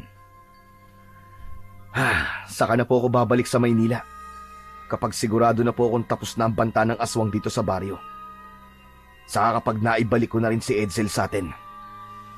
Ano pala ang plano mo kay Edsel, Apo? Naisip ko po na kailangan ko makausap si Don Hidalgo. Pakiramdam ko po ay siya lang ang nakakaalam kung paano nakaligtas si Edsel sa mga aswang nun. At sigurado akong siya rin na makakatulong sa atin para kumbinsihin si Edsel na bumalik sa atin. Magandang naisip mo.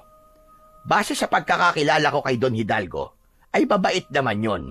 Sigurado ko na kapag napatunayan natin na si Ethan at si Edsel nga ay iisa, tutulungan niya tayo. Nangangako po ako sa inyo. Malapit na nating makasama ulit si Edsel, Lolo. Sa sandali na yon, ay ramdam ni Dante ang pag-asa. Alam niya na darating ang araw na mabubuo na ulit ang pamilya nila. At kapag nangyari yon, ay poprotektahan na niya si Edsel upang hindi na ulit ito mawala sa kanila ng kanyang lolo. Isang umaga, maagang nagtungo si Dante sa palengke upang bumili ng ilang pangangailangan nila sa bahay. Sa paglalakad niya roon, ay isang pamilyar na figura ang agad na nakatawag ng kanyang pansin. Walang iba kundi si Ethan. Hindi na siya nag-atubiling lapitan ito at agad na bumakas ang inis sa mukha ni Ethan nang makita siya. Ikaw na naman? Talaga bang kahit saan ako naroon ay nakasunod ka? Edsel, miss na kita at ni Lolo Isidro. Parang awa mo na. Umuwi ka na sa bahay. Ano ba? Wala akong kilalang Lolo Isidro. Pwede ba? Layuan mo na ako. Kailangan natin mag-usap. Kailangan kong ipaliwanag sa'yo kung bakit hindi kita nabalikan noong gabing tatakas dapat tayo sa mga aswang. Kung iniisip mong pinabayaan kita, nagkakamali ka. Naipit lang ako sa sitwasyon, kaya hindi na kita nabalikan. Pero saksi ko ang Diyos, Edsel. Alam niya kung gaano ko kagustong balikan ka. Nagtama ang mga mata nilang dalawa. Napansin ni Dante ang luhang pilit na pinipigilan ni Ethan na kumawala. Ang kulit mo! Sinabi nang hindi nga ako si Edsel eh! Ilang beses ko ba sasabihin sa'yo ang bagay na yan bago ka maniwala? O baka naman, iniisip mo na ako na matay mong kapatid para lang mabawasan ang bigat ng konsensya dinadala mo? Kahit anong pagtanggi ang gawin mo, alam kong ikaw ang kapatid ko. Ikaw si Edsel. Hindi ako si Edsel at wag mo akong sagarin. Kapag hindi ako nakapagpigil, tototohanin ko na ang pagpapapuli sa'yo. Parang binagsakan ng mundo si Dante. Wala na siyang nagawa nang tumalikod si Ethan at naglakad dito palayo. Naiwan siyang nakatayo sa gitna ng mataong palengke at sa kabila ng dami ng tao roon. Pakiramdam niya ay mag-isa siya habang unti-unting umaagos ang luha sa magkabilaan niyang pisngi.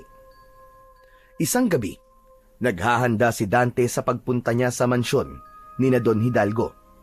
Nakita niya ang kanyang Lolo Isidro na nakaupo sa labas ng kanilang bahay. Nilapitan niya ito para magpaalam. Sa tuwing lumalabas siya ay nakasanayan na niyang dalhin ang itak niya at ang mutya ng puting ahas na nakasabit sa kanyang liig. Lolo, pupunta po ako kay Don Hidalgo ngayong gabi. Kakausapin ko po siya tungkol kay Edsel. Abay, mabuti naman kung ganon. Sana'y matulungan niya tayo para maibalik na natin si Edsel. Gusto mo ba samahan kita? Umiling si Dante at ngumiti ng bahagya. Hindi na po, ako na lang po, Lolo. Ipagdasal niyo na lang po ako na maging maganda ang kalalabasan ng pag-uusap namin. O sige, mag-iingat ka, Dante. Muling ngumiti si Dante bago tuluyang naglakad palayo. Sa bawat hakbang niya sa madilim na daan ay pilit niyang nilalakasan ang kanyang loob. Umasa siya na sa tulong ni Don Hidalgo ay maibabalik na sa kanila si Edsel at masasagot na ang katanungan nila ng kanyang lolo kung paano nagawang makaligtas ni Edsel sa mga aswang na dumukot noon sa kanila. Hindi nagtagal ay narating na ni Dante ang mataas na gate ng mansyon ni Don Hidalgo. Huminto siya roon at huminga ng malalim. Sa kabila ng kaba, alam niyang hindi siya maaaring umatras. Kailangan makausap niya ang mayamang lalaki upang malaman ang katotohanan tungkol kay Edsel. Maya-maya pa ay lumapit ang isang matikas na gwardya habang hawak ang isang batuta. Tinignan nito si Dante at bago pa man siya makapagsalita ay naunahan na siya nito. Ang bira! Ikaw na naman! Ikaw yun ang gulo noon sa welcome party ni Sir Ethan, ah! Pasensya na sa nangyari noon, kaibigan. Wala akong intensyong manggulo at wala rin akong balak na manggulo ngayon. Kaya ako na parito. Eh bakit ka ba nandito? Ano ba kailangan mo? Kailangan ko lang makausap si Don Hidalgo. May importante akong sasabihin sa kanya, kaibigan. Nandito ba siya ngayon? Oo, nandito si Don Hidalgo. Pero hindi mo siya basta-basta pwedeng kausapin. Hindi lahat ng gustong kumausap sa kanya ay pinapayagan na makausap siya. Parang awa mo na, kaibigan, no? Kailangan ko lang talaga siya makausap kahit sandali lang. Hindi nga pwede, ang kulit mo naman eh. Bumalik ka na lang kung may appointment ka. Huwag ka naman makulit, ha? Kahit mag-isa ako kaya-kaya kitang kalagkarin eh. Huwag mo akong susubukan. Napakuyom ng kamao si Dante. Alam niyang walang saysay kung magpupumilit siya. Labag man sa kanyang kalooban ay wala na siyang nagawa kundi ang humakbang palayo. Ngunit bigla siyang natigilan ng isang ideya ang pumasok sa kanyang isipan. Kung hindi siya papapasukin ng guard, ay siya na lang ang gagawa ng paraan upang makapasok siya ng mansyon ni Don Hidalgo. Pasimpleng nagtungo si Dante sa gilid na bahagi ng mataas na pader na nakapalibot sa malawak na bakuran ng mansyon. Naghanap siya ng parte ng pader na maaari niyang akyatin. Nang makarating siya sa likuran, ay nakita niya ang isang malaking puno na bahagyang nakasandal sa pader. Napangiti siya dahil naisip niya na yun ang magiging daan para makapasok siya sa mansyon ni Don Hidalgo. Mabilis na inakyat ni Dante ang puno at nang nasa taas na siya, ay tumulay siya mula roon papunta sa ibabaw ng pader. Sakto na sa ibaba ay may nakatambak na dayami. Walang pag-aalinlangan na tumalon siya sa tambak ng dayami. Lumingali nga pa sa paligid si Dante at doon niya napansin ang pinto sa likod ng mansyon. Lumapit siya ron at nang malaman niyang hindi yun nakalak, ay marahan niya yung binuksan. Sumilip siya at nang masiguro niyang walang tao, ay saka siya pumasok. Alam ni Dante na malaki ang posibilidad na nasa ikalawang palapag ang kwarto ni Don Hidalgo at maaaring naroon ito, kaya hindi na siya nagdalawang isip na akyatin ang malaking hagdan. Pagdating sa second floor, ay isa-isa niyang binuksan ng mga kwarto hanggang sa makarating siya sa isang silid na may malaking portrait ni Don Hidalgo. Pumasok siya roon at iginala ang paningin sa kabuuan ng silid. Grabe! Sobrang laki naman ng kwarto ni Don Hidalgo. Mas malaki pa to sa bahay ni Lolo Isidro, ah. Nanlamig si Dante nang makarinig siya ng yabag ng sapatos na tila palapit sa kwartong kinaroroonan niya. Natatarantang naghanap siya ng mapagtataguan at nakita niya ang isang malaking closet at doon niya napagdesisyonang magtago. Pumasok siya sa closet at maingat na isinarado ang pinto nun. Mula sa siwang ng closet ay nakita niyang pumasok si Don Hidalgo sa kwarto. Isinarado nito ang pinto. Lumapit ito sa telepono na nasa maliit na mesa. Nagdial ito roon at maya-maya ay may kausap na ito gamit ang telepono. Malapit na ang kaarawan ni Ethan. At sa gabing yon, isasagawa na natin ang ritual. Huwag kang mag-alala dahil wala siyang kaalam-alam.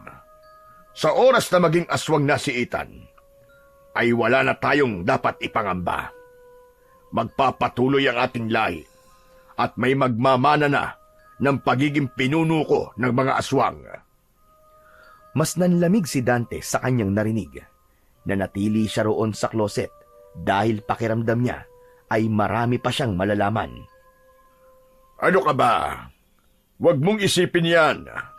Walang naghihinala sa baryo na ito na ako ang pinuno ng mga aswang na umaatake sa kanila. At tungkol naman kay Dante, wala na siyang magagawa. Nilason ko na ang isip ni Ethan. Hindi na siya babalik sa pamilya niya. Tuluyan niya ng tinalikuran ng lahat. At kahit na anong sabihin ko kay Ethan, ay sinusunod niya. Nanginig ang buong katawan ni Dante sa mga sinabi ni Don Hidalgo. Dahil doon ay tuluyan niya nang nakumpirma na si Ethan at si Edsel ay iisa. Tumiim ang kanyang bagang at naisip niya na kailangan niya nang harapin si Don Hidalgo sa gabing yon upang tapusin na ang kasamaan nito. Walang pagdadalawang isip na lumabas si Dante sa loob ng kloset. Agad niyang hinugot ang itak mula sa kaluban nito. Nang makita siya ni Don Hidalgo, ay nanlaki ang mga mata nito sa labis na gulat. Mabilis nitong ibinagsak ang telepono at humarap kay Dante. "Hayop ka, Don Hidalgo! Ngayon ay alam ko na! Ikaw ang may pakana ng lahat ng ito. Ang mga alagad mong aswang ang dumukot sa amin ni Edsel nun. At hindi mo siya pinatay dahil gusto mo siyang gawing tagapagmana mo bilang pinuno ng mga aswang. Hayop ka! Hindi ako papayag na hindi malaman ng lahat kung ano ka talaga, Don Hidalgo." Nanginig ang kamay ni Dante habang mahigpit na nakahawak sa itak. Umiling si Don Hidalgo at isang nakakalokong tawa ang pinakawalan nito. At sa tingin mo, may maniniwala sa'yo? Ginawa ko ang lahat para bumango ang pangalan ko sa baryong ito. Mahal ako ng mga tao rito. Isa kong haligi ng komunidad na ito. Samantalang ikaw, sino ka ba sa baryong ito, ha? Ako ang mas paniniwalaan ng mga tao kaysa sa'yo. Ano ba sa tingin mo ang gagawin ko? Sasabihin ko sa lahat ng tao ang mga natuklasan ko? Hindi. Hindi ko na kailangan gawin yon. Alam mo kung anong gagawin ko. Papatayin kita, Don Hidalgo. At kapag nagawa ko yon, saka ko isisiwalat sa mga tao na isa kang aswang. At ikaw ang dahilan kung bakit napakaraming inosenteng taong namatay sa baryong ito. Nanlisik ang mga mata ni Don Hidalgo. Isang malakas na sigaw ang pinakawalan nito. At kasunod nun ay narinig ni Dante ang pagtunog ng mga buto nito na parabang may pagbabagong nangyayari sa katawan nito. Hanggang sa unti-unting nagbago na nga ang anyo ni Don Hidalgo. Tinubuan ito ng matigas at makapal na balahibo. Ang mga mata nito ay naging mabalasik at nagkaroon ito ng matutulis na mga kuko at ngipin. Bahagyang lumaki ang katawan nito. Makalipas ang ilang segundo, ay hindi na si Don Hidalgo ang nasa harapan ni Dante, kundi isa ng mabangis na pinuno ng mga aswang. Sa wakas, ipinakita mo na rin kung sino kang talaga. At ito na ang una't huling beses na makikita mo ko sa ganitong anyo. Dahil hindi ako ang mamamatay ngayong gabi, kundi ikaw. Naunang umatake ang aswang kay Dante. Mabilis ang galaw nito. Umatras si Dante at matagumpay niyang naiwasan ang matutulis na kuko ng aswang. Bumuelo ang aswang upang sunggaban ulit si Dante, pero gaya ng una ay naiwasan niya lamang yon. Umikot si Dante, sabay tarak ng itak sa tagiliran ng aswang. Napangiwi sa sakit si Don Hidalgo at mas lalo pa itong nagalit dahil doon. Tumalon ng aswang kay Dante habang nakaumang ang matutulis nitong mga kuko. Yumuko si Dante at habang nasa itaas niya ang aswang ay hiniwa niya ang tiyan nito. Mabilis na lumayo ang aswang kay Dante habang sapu-sapo ang sugat nito sa tiyan. Akala mo ba ay natatakot ako sa'yo dahil sa mutyang meron ka? Ha! Bakit hindi ba? Tignan mo nga ang sarili mo. Sugatan ka na habang ako, kahit galos ay wala pa!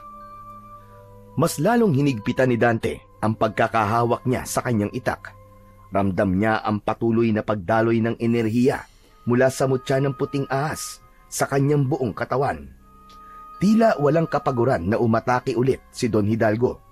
Binuhat nito ang isang lamesa at ibinato nito yon kay Dante. Gumulong pakaliwa si Dante at sa dingding tumama ang lamesa. Sumugod naman si Dante kay Don Hidalgo at isang malakas na suntok ang kanyang pinakawalan at tumama yon sa mukha nito. Bumagsak si Don Hidalgo sa sahig. Hinila ni Dante sa braso ang aswang at nang makatayo ito ay pumwesto siya sa likod nito at niyakap niya ang braso niya sa liig ng aswang habang ang matulis na dulo ng itak ay nakatusok sa tagiliran nito. O ano ngayon? Ngayon mo sabihin na ako mamamatay ngayong gabi at hindi ikaw? Nagpumigla si Don Hidalgo. Nagpumilit itong makawala mula kay Dante. Pero dahil sa lakas na taglay niya, ay wala itong laban sa kanya kahit ito pa ang pinuno ng mga aswang.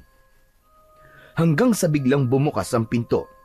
Sabay na napatingin sina Dante at Don Hidalgo nang pumasok si Ethan o mas tamang sabihin na natin na si Edsel. May hawak itong baril na nakatutok sa kanila. Humakbang si Edsel at huminto ilang dipaan layo kina Dante at Don Hidalgo. Hindi nito inalis ang pagkakatutok ng baril sa kanila. Ethan! Ethan, anak ko! Alam mong hindi yan ang pangalan ko! Edsel man o Ethan, ikaw pa rin ang anak na kailanman ay hindi ko inasahan na magkakaroon ako. Tulungan mo ko, anak! Hindi ko akalain na isa ka palang aswang, papa! Napangisi si Don Hidalgo sa kabila ng kanyang kahinaan. Bagyang napakibit balikat habang nakapalupot pa rin ang braso ni Dante sa kanyang liig. Bakit? Mabubura ba ng pagiging aswang ko katotohanan? Ako ang dahilan kung bakit buhay ka pa hanggang ngayon, Edsel. Kung hindi ako dumating sa buhay mo, malamang matagal ka ng patay. Pero tignan mo sa sarili mo ngayon. May komportable kang buhay at lahat ng gusto mo ay nakukuha mo. At lahat ng yun ay dahil sa akin.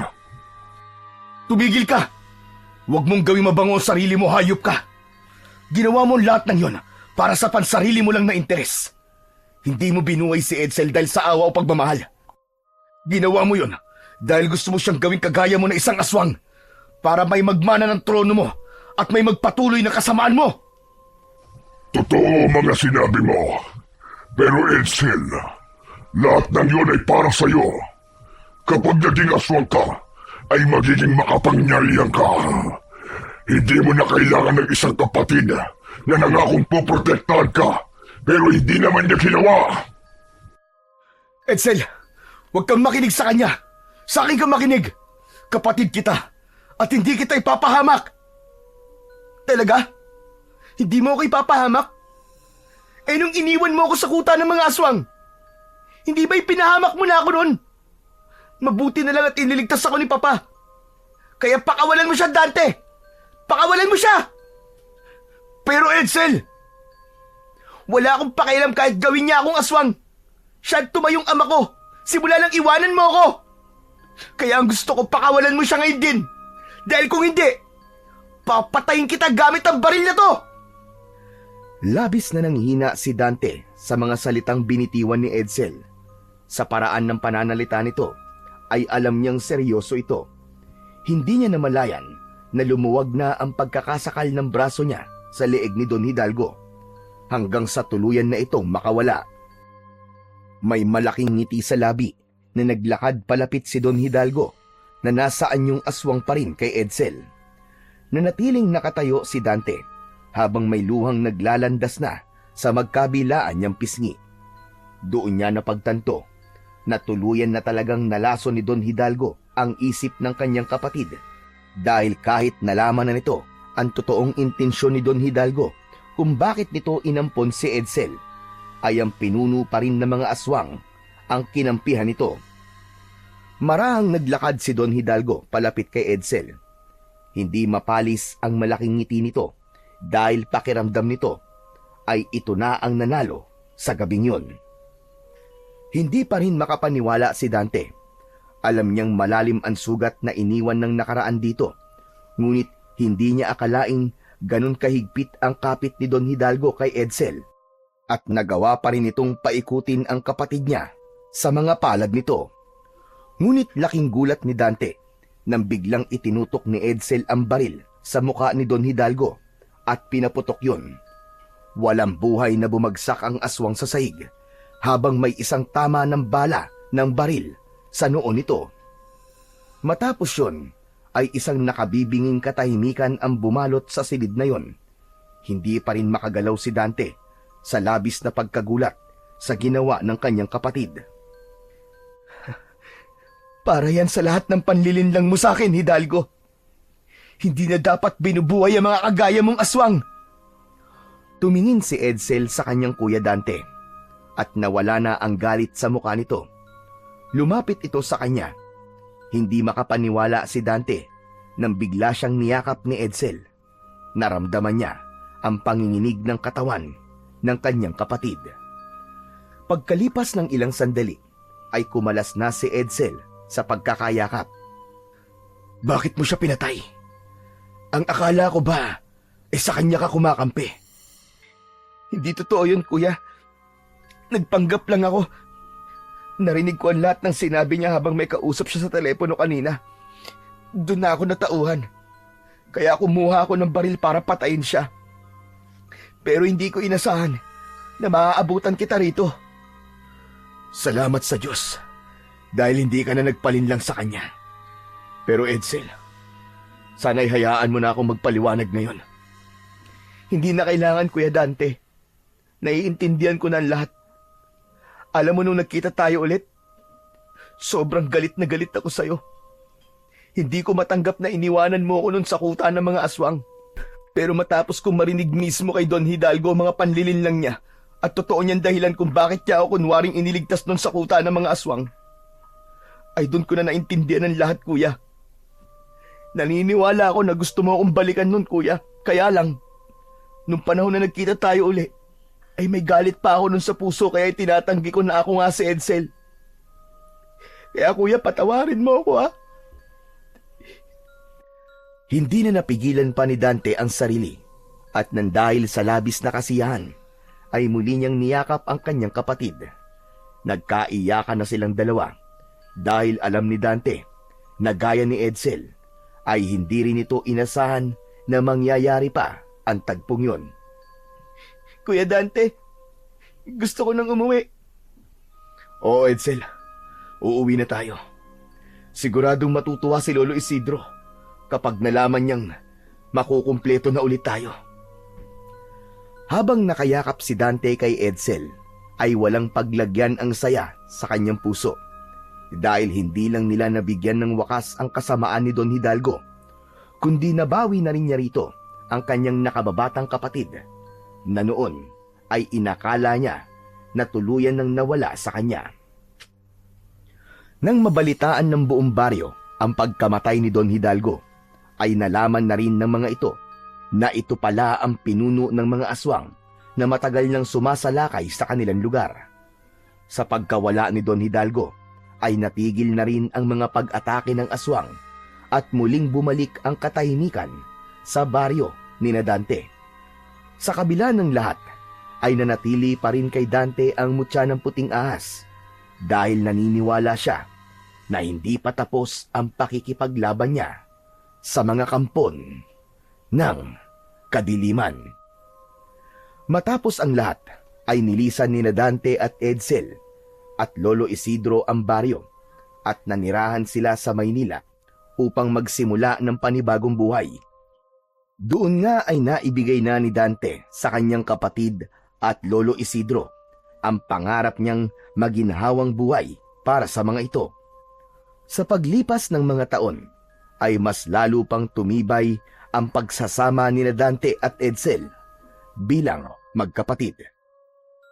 Paminsan-minsan, bumabalik sila sa baryo upang magbakasyon at alalahanin ang lahat ng mga pinagdaanan nila noon. Alam ni Dante na hindi nila maaaring tuluyang talikuran ang lugar na yon dahil doon siya nagsimulang mangarap, hindi lang para sa kanyang sarili, kundi para rin sa dalawang pinakaimportanteng tao sa kanyang buhay.